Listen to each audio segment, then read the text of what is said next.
सप्तम दिवस की इस राम कथा में पधारे आप सभी को बहुत बधाई, हार्दिक स्वागत, अभिनंदन।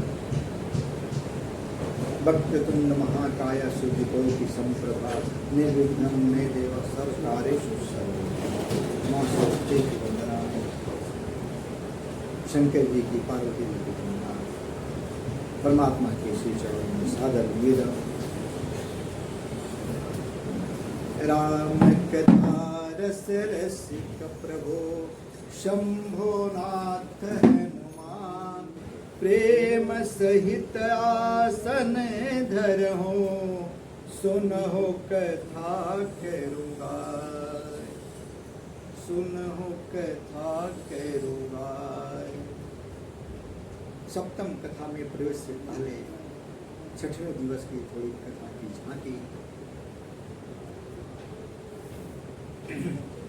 बारात जनकपुर से आ गई, अवध पहुंच गई। अवध के सारे वासी आनंद मना रहे हैं। सभी की इच्छा है कि हम एक साथ परमात्मा से मिल लें। परमात्मा से कितनी जल्दी कौन मिल ले, सभी इसी प्रयास में थे। भगवान ने सबकी इच्छा को जाना और ऐसी लीला करी कि एक ही समय में परमात्मा ने सबसे जो है मिल लिया। ये रहस्य कोई जान नहीं पाया। लोग समझ रहे हैं कि परमात्मा हम ही से मिल रहे हैं, हर व्यक्ति के मन में एक परमात्मा केवल हम ही से मिल रहे हैं, लेकिन वो एक ही समय में सबसे मिल लिए।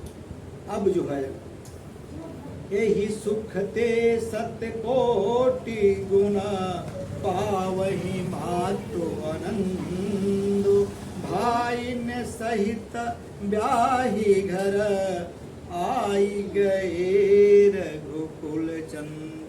परमात्मा चारों भाइयों के साथ, चार बहुएं, एक बहू किसी के यहाँ आती है तो आनंद समाए नहीं समाता, तो जहाँ चार चार बहुएं आई उस अवध की आनंद को क्या कहा जाए, है ना। अति आनंद हुआ,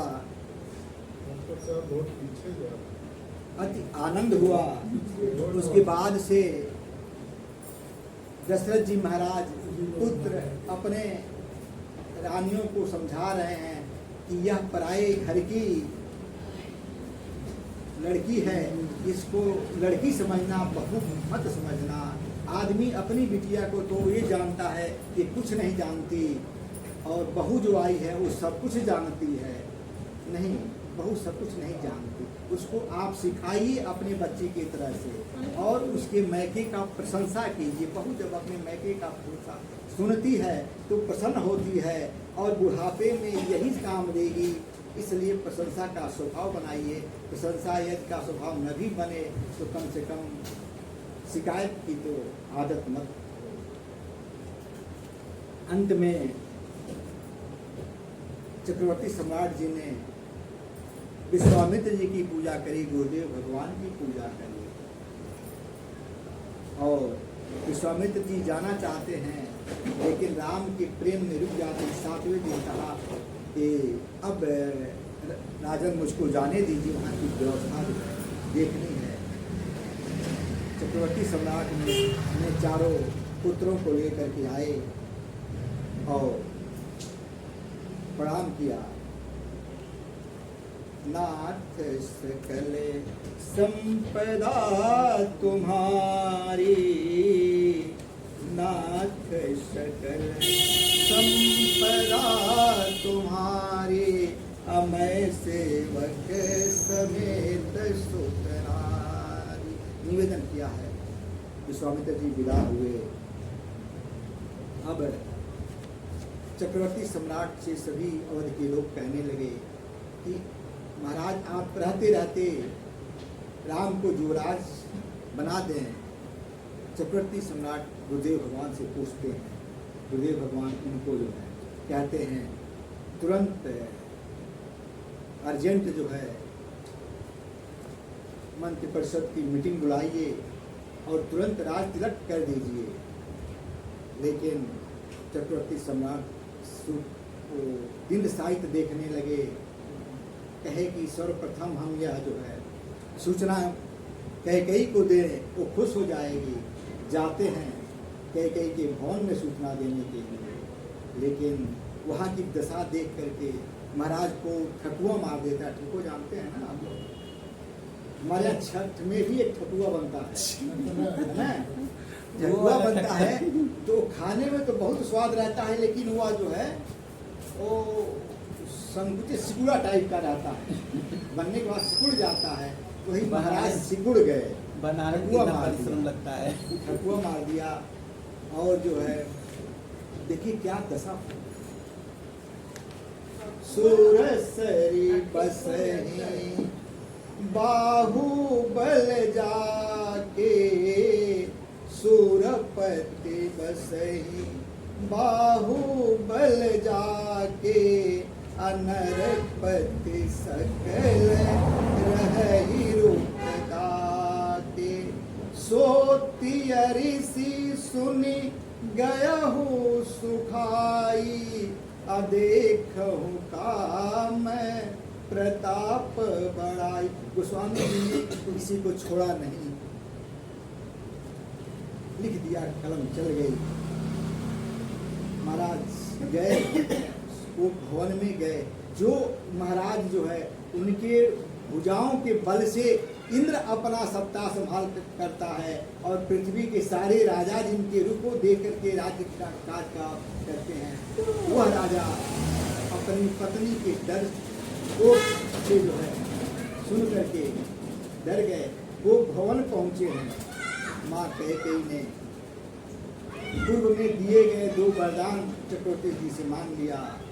प्रथम ही तिलक, प्रथम वरदान से भरत जी का तिलक, दूसरे वर से तापस वेश, विशेष उदासी 14 बरिस राम बनवासी।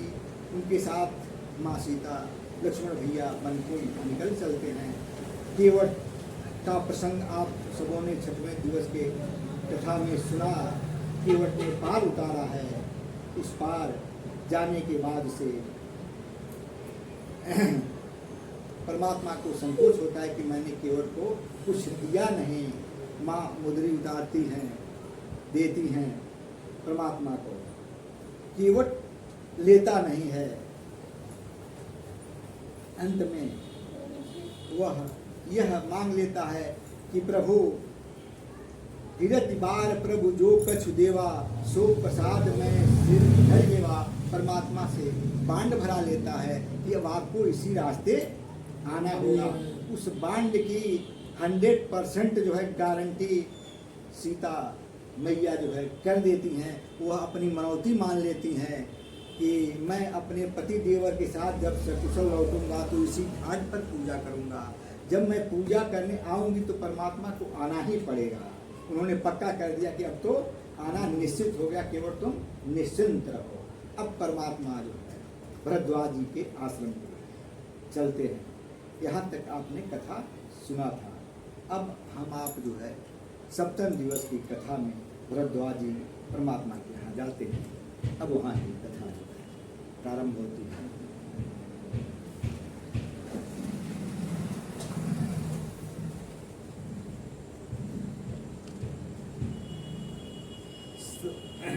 सफल सकल शुभ साधन साजो, आराम तुम्हीं अवै लोक त्याजो।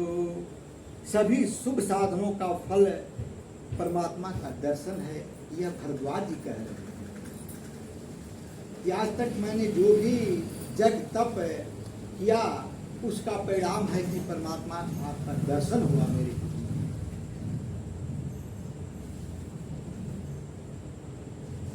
अब परमात्मा जो है कर्म वचन मन छाड़ी छलो, जब लगी जनुन तुम्हार, तब लगी सुख सपने हो नहीं, ये कोटि उपचार।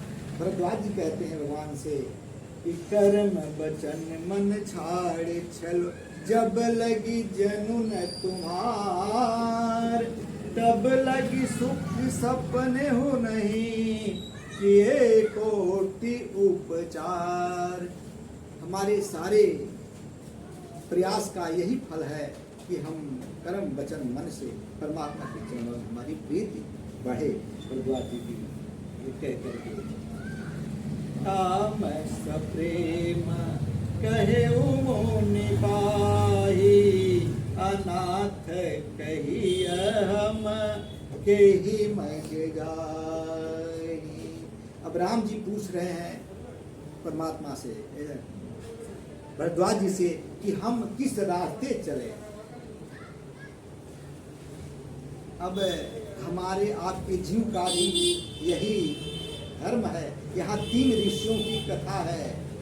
परमात्मा ने एक ऋषि से पूछा कि मैं कहाँ जाऊँ, दूसरे ऋषि से पूछते हैं मैं कहाँ रहूँ, और तीसरे ऋषि से पूछते हैं कि मैं रावण को कैसे मारूं। यही 3 सवाल हर जीव का है। रावण को मारने का मतलब है कि मेरे जीवन से काम क्रोध मोह लोभ कैसे दूर हो। यह हर जीव की जवानी की का प्रश्न है, क्योंकि जवानी में ही ऐसा है कि हम जो कुछ कर सकते हैं जवानी अवस्था में ही कर सकते हैं। आगे मार्ग सुन हो, है ना, ठंडे चलो फलेगा ताको, आगे मार्ग सुन हो। 50 साल के बाद कोई कुछ करना भी चाहे तो हो नहीं सकता। जो बचपन में संस्कार नहीं अर्जित किया, जवानी को साध करके नहीं चला, बुढ़ापा सिद्ध नहीं हो सकती। इसीलिए बालपन संस्कार से परिपूर्ण हो। जवानी में मैक्सिमम विश्राम का भी अगर जगह मिले, परमात्मा को विश्राम का समय आया। सभी अयोध्यावासी चाहे कि इनको तिलक हो जाए, यह आराम से राजगद्दी संभाले, लेकिन परमात्मा ने उस गद्दी को छोड़ दिया। क्यों? यदि मैं अयोध्या का राज तिलक हो जाता है मुझको, तो मैं अयोध्या में ही सिमट करके रह जाऊंगा। और आया क्यों हूँ? विप्रधेनु सुर संत हित लीन मनुज अवतार। मैं आया हूँ ब्राह्मणों की, गायों की, संत महात्माओं की, धरती की रक्षा करने आया हूँ। और यह काम यदि राजा बन जाता हूँ तो नहीं हो पाएगा। इसलिए उन्होंने अपने संकल्प को याद किया और वनवास, राज तिलक के समय वनवास स्वयं को मांग लिया। किसी ने दिया नहीं, परमात्मा को कौन वनवास दे सकता है। उन्होंने स्वयं रचना बनाई, सरस्वती को प्रेरणा गई देवताओं के द्वारा, उसमें आकर के मंत्रा की मति को भ्रमित, मंत्रा ने आकर के कैकेयी की मति को भ्रमित किया, और कैकेयी ने अपना 2 वरदान परमात्मा से मांग लिया। तो परमात्मा ने स्वयं इसको लिया। भरद्वाज जी से पूछते हैं कि मैं किस रास्ते जाऊं। तो भरद्वाज जी ने 4 लोगों को साथ लगा दिया, मानो वो 4 वेद हैं। हमारा आपका जीवन इन वेद आश्रित सिद्धांतों पर चले तो जीवन सफल होगा। अब वो कुछ दूर वो चारों लोग गए, परमात्मा ने वहां से विदा किया। रास्ते में जो है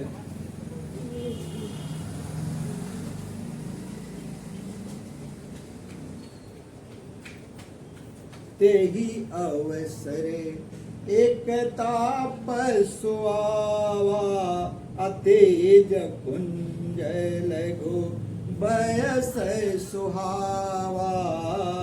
ते ही अवसरे एक तापसु आवा। जब परमात्मा भरद्वाज जी के आश्रम से निकलते हैं, चारों बच्चों को वापस करते हैं, उसी समय एक तेज कुंज, छोटे से अवस्था में एक व्यक्ति आते हैं। इसको अन्य अन्य भाव से लोग अन्य अन्य प्रकार की बात कहते हैं। गोस्वामी जी यह अपने भाव की दशा को प्रकट करते हैं कि काश मैं भी उस रामा अवतार में होता यदि, तो मैं भी आज प्रभु का दर्शन करता।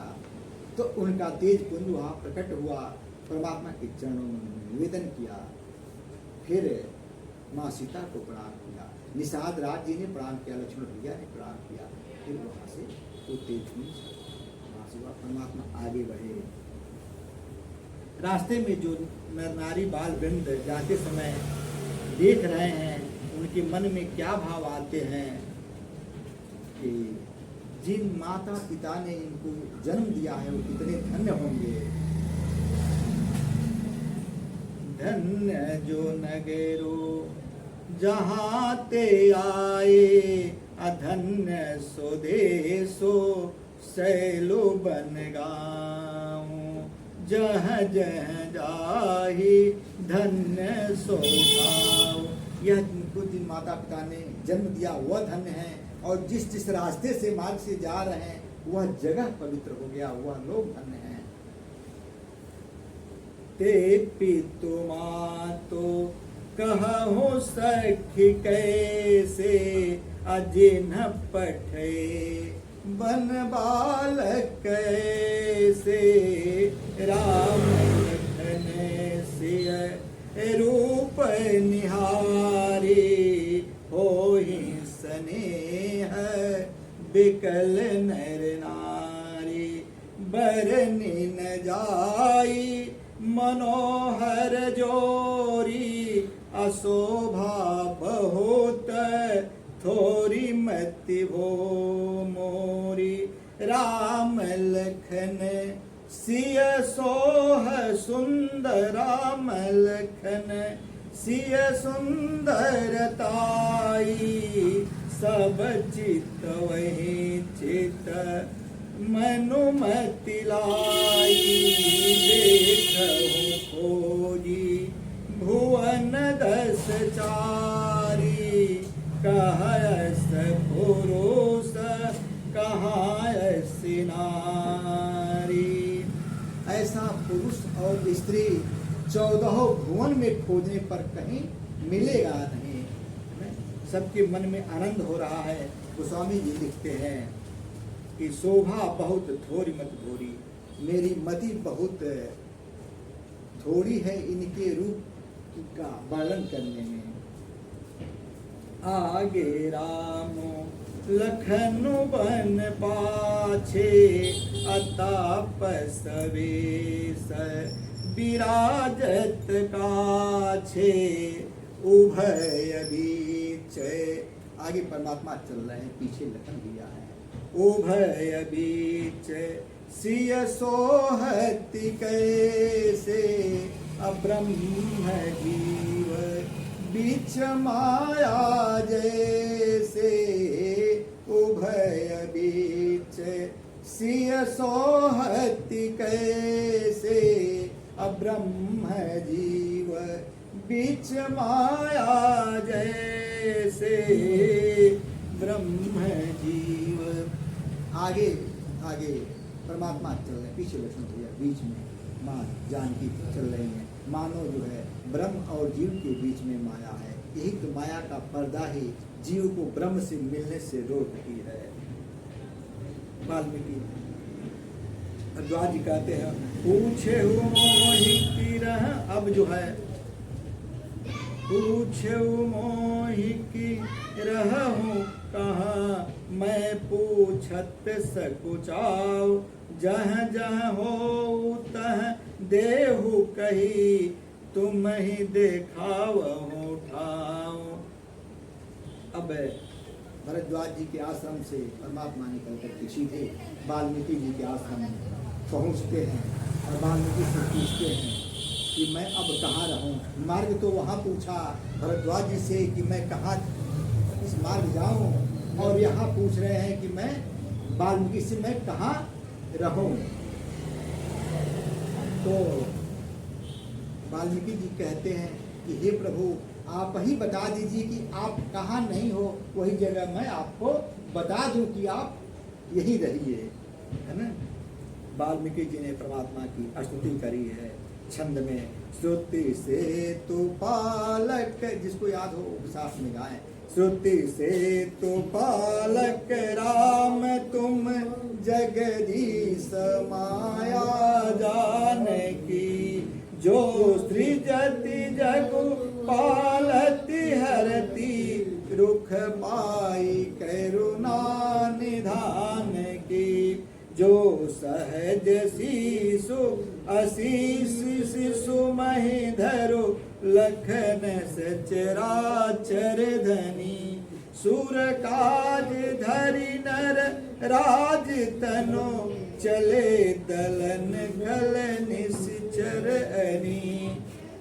यह वाल्मीकि जी ने परमात्मा की स्तुति करी है। राम स्वरूप तुम्हार बचन अगोचर, बुद्धि पर अभिगत अकथ अपार, नेति नेति निगम कह, जग पेखन तुम देख निहारे, अभिधि हरि संभो नचाव निहारे, जग पेखन तुम देख निहारे, अभिधि हरि संभो नचाव निहारे, देव न जानई मरमो तुम्हारा, और को है तुम्हें जान निहारा। ब्रह्मा विष्णु महेश जिसके बारे में नहीं बता सकते, नहीं जान सकते, वह परमात्मा पूछ रहे कि मैं कहाँ रहूं। देखिए देवता लोग भी परमात्मा का पता नहीं जानते। वही वाल्मीकि जी कह रहे हैं कि सो न जाने मर्म तुम्हारा, और को है तुम्हें जान निहारा, है ना। अंत में सोई जानई, और कौन जानता है, सोई जानई जेहि देव जनाई, अजानत तुम ही होई जाई। चिदानंद परमात्मा का देह कैसा है, परमात्मा हाथ पांव शरीर वाले नहीं है। चिदानंद मैं देह तुम्हारी, अभिगत विकार जान अधिकारी। आपका तो प्रभु शरीर चिदानंद है, चिदानंद मैं देह तुम्हारे। आपने केवल भक्तों के लिए ये नर्तन लिया है। नर्तन धरेओ संत सोर काजा, कहूँ करहूँ जस प्राकृत राजा। राम देखे सुने चरित तुम्हारे, जड़ मोह ही बुद्ध हो ही सुखारे। कम बुद्धि के लोग, जड़ बुद्धि के लोग तो आपके रूप को देख करके मोहेगा, लेकिन जो बुद्ध संत जन हैं वह आपके रूप को देख करके सुख और आनंद की अनुभूति करेगा। जैसे निषाद राज को मोह हो गया था, तो सुख की कुछ की साथी को सोए हुए उनको मोह हो गया था, तो लक्ष्मण भैया ने उनको ज्ञान दिया। सब करि मांग एक फल, राम चरण रति हो, तिन्हके मन मंदिर बसहु, सिय रघुनंदन दो। आप कह रहे हो कि मैं कहाँ रहूं, तो प्रभु आप कहाँ नहीं, वो जगह बताओ। फिर भी आप पूछ रहे हैं तो बताना तो पड़ेगा। तो 14 स्थान वाल्मीकि जी ने बताया। 14 स्थान परमात्मा के रहने का बताया है। वो 14 स्थान इस पृथ्वी पर किसी जगह का नाम नहीं है भाई साहब। वह 14 स्थान इस पृथ्वी पर किसी जगह का नाम नहीं है। वह अपने मन दशा भाव की स्थिति है। 14 जगहों में उसमें 5 प्रमुख जो बताया है वो मैं आपको सुना रहा हूँ। जिनके श्रवण समुद्र समाना, कथा तुम्हारी सुभग सरिनामा, जिनके सवन समुद्र समाना कथा तुम्हारी सुभग सरिनाना भरहि निरंतर हो ही न पूरे तिनके ही तुम तो तिनके ही तुम कहु गृहरोरे। जिनके कान जो है कथा सुनने से भरे नहीं, भरा है निरंतर हो ही न पूरे। जो कितना भी कथा सुने वो यह न कहे कि नहीं मैं कथा से अघा गया हूँ, अब कथा अब नहीं सुनूंगा। उनके आप जो है उनके कान में आप वास कीजिए, वह कान आपका घर है। लोचन यह पांचों यही हैं, यह कहीं और स्थान नहीं है पृथ्वी पर। लोचन यही परमात्मा रहते हैं। लोचन चातक जिन्ह करी राखे रहि दरस जलधर भिलासे निदरहि सरित सिंधु सर भारी अरूप बिंदु जल हो ही सुखारे। आप उनके नेत्रों में वास कीजिए जो सपने हो नहीं देखें पटुस। आठवीं भक्ति परमात्मा ने माँ सबरी को जो है नवधा भक्ति का संदेश देते समय आठों जथा लाभ संतोषा सपने हो नहीं देखें परदोषा। जागृत अवस्था तो छोड़ दीजिए, सपने में भी किसी का दोष न देखे, केवल आपके लीला चरित्र का दर्शन करें। उनके नेत्रों में आप बसिए। इनके नेत्र समुद्र के समान हो। समुद्र कभी किसी नदी के लिए बोर्ड नहीं लगाता कि नो एंट्री, अब मेरे में मत आओ। कभी लगाया क्या समुद्र में किसी नदी को कहा है क्या कि अब मैं भर गया हूँ, अब मेरे पास मत आओ? तो नो एंट्री का बोर्ड नहीं लगाता। जो भी आए समा जाता है, जो भी आए, और समुद्र कुछ रखता भी नहीं है। यही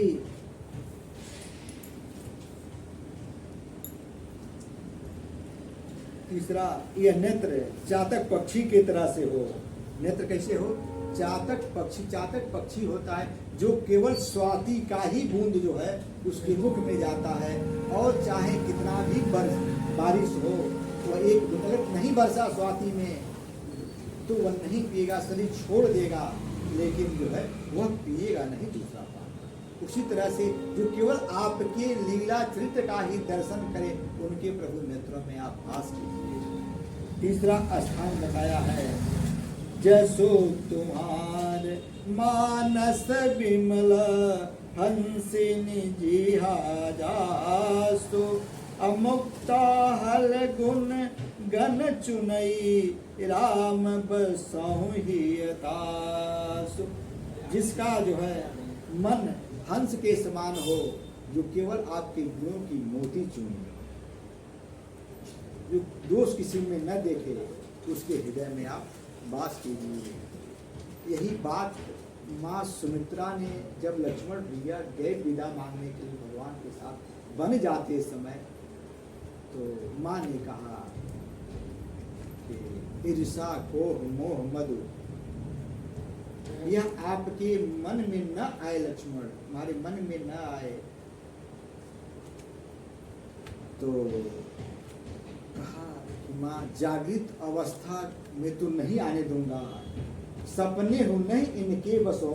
मतलब ईर्षा मद और काम क्रोध कि में मत पड़ना, और इस सपने में भी ना कहे माँ तो जागृत अवस्था में तो मैं कंट्रोल कर लूंगा, लेकिन सपना अपने बस में नहीं है। मैं सपना आ जाएगा तो मैं दोष लग जाएगा, इसलिए चलो माँ मैं आज प्रण लेता हूँ कि मैं 14 वर्ष सोऊंगा ही नहीं, न सोऊंगा न सपना आएगा, मैं इनसे बचा रह जाऊंगा। इसी प्रण के तहत उन्होंने 14 वर्ष तक सोया। चौथा बताया, प्रभु प्रसाद सुचि सुभग सुवासा असादर जासुल है नित्यवासा। यह नासिका का काम है। 14वां प्रभु प्रसाद सुचि सुभग सुवासा असादर जा सुलहै नित्रवासा। जो सुगंध आपको अर्पित करके और तब अपने को जो है उसका सुगंध ले, उसके नासिका में प्रभु आप वास करें। इसीलिए हम कभी भी परमात्मा को फूल चढ़ाएं तो ऐसा फूल नहीं जिसमें कोई सुगंध ही ना हो, सुगंध युक्त फूल चढ़ाएं परमात्मा को, और उसको भी अपने नाम से सुगंध निकले उसका। उसके पांचवा परमात्मा ने बताया है स्थान, मुख तुम्हारी तुम ही निवेदित भोजन करही, अप्रभु प्रसाद पत भूषण धरही। जो आपको भोग लगा करके परमात्मा को प्रसाद पावे, आपको जो है जो भोजन प्रसाद लगा करके आपको भोग लगा करके तब जो है ग्रहण करे, उसके यहाँ वास करें प्रभु। तो ये बताइए, जब प्रसाद जो है हर भोजन हम भगवान को चढ़ाएंगे तो क्या कोई गलत भोजन कर सकता है क्या?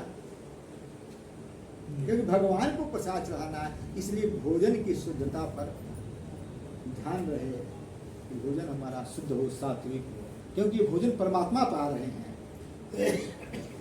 अंत में और भी जगह बताया है, जो जगह